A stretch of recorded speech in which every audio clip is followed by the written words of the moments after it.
啊，爆片喎，爆機啊！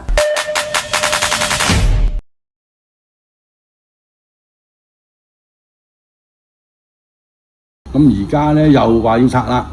因為點解北部都會區發展嘅中心點就係古洞村，大型嘅商場，有大型嘅街市，有中央公園，而家有護理院啦，係咪？跟住就有私人嘅發展商喺度發展啦，又有火車站啦，又有公營房屋啦，呢個北部都會區將來呢個中心點咧就係四通八達嘅，咁古洞將來火車就好方便嘅。5分鐘就到上水嘅，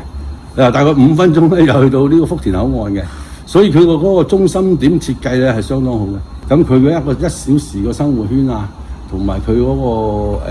大灣區嘅總體發展啊，就要加埋香港呢一橛。咁香港呢一橛喺邊度咧？就喺呢度啦，就係古洞呢個北部都會區啊。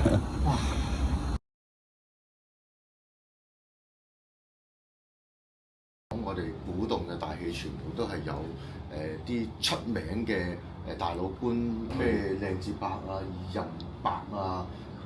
麥炳榮啊，以喺古洞做過神功戲為榮嘅，因為當年個古洞個範圍咧係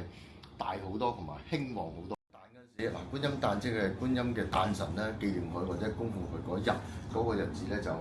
會請觀音像咧就出去有個大啲嘅地方咧，就接受嗰啲八方嘅香火，等大家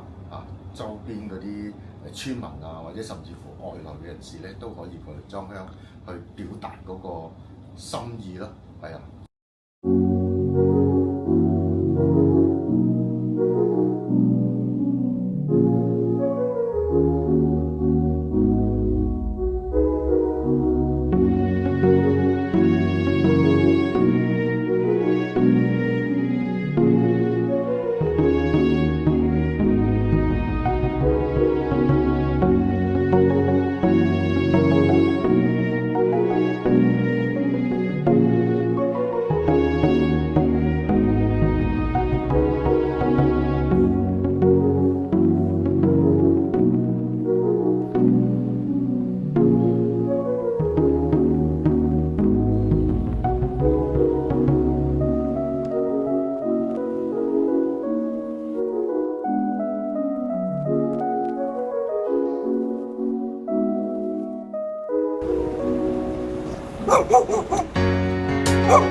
違法論述，理應跪下。肯定會係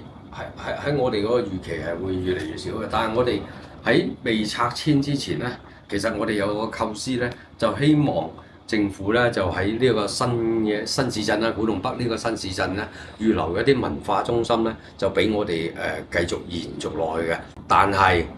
政府係未有答應過嘅。但係我哋嘗試下透過社會人士或者其他嗰啲嘢，睇下可唔可以爭取到呢一樣嘢咯。見到係話天星碼頭搬啊或者係嘅，咁佢哋有啲歷史建築或者歷史嘅嘢咧，都會移咗去第二度啦。咁有着呢一個咁嘅參考咧，咁我哋都希望可以會做到呢一樣嘢咯。戲棚會消失，但係文化唔應該沉默。我哋期待嘅發展係等觀音誕嘅鑼鼓聲繼續喺古洞響起，